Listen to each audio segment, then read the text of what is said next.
Another disease that is not so common, but it happens, it's called cystic fibrosis.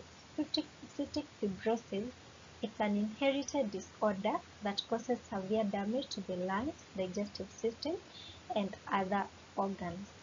It is caused by gene mutations, and family history is a risk factor. It also affects cells that produce mucus, sweat, and digestive juices. What does it do?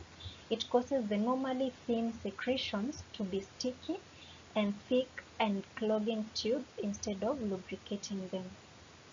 So when someone has cystic fibrosis, instead of mucus, we said mucus is produced in every epithelial lining in the body. So in case of this mucus lining the lubricating the lining, it is going to thicken and clog those tubes, and it's also going to be a risk factor for the other disease we talked about, chronic obstructive pulmonary disorder. Now, cystic fibrosis has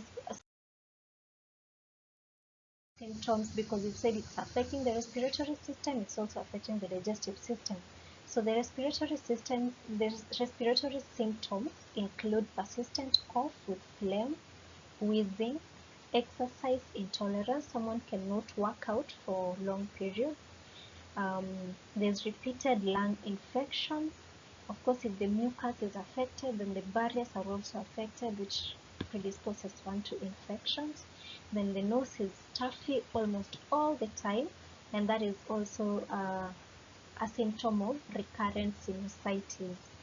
Digestive system symptoms include foul smelling, greasy stool, poor weight gain, intestinal blockage, chronic and severe constipations. Now, what are the complications? What are the complications of having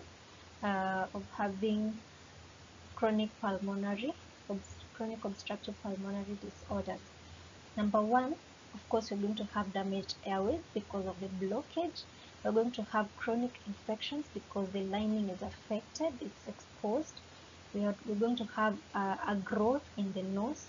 Someone may end up coughing up blood, and even the respiratory, we can have respiratory failure in such a person.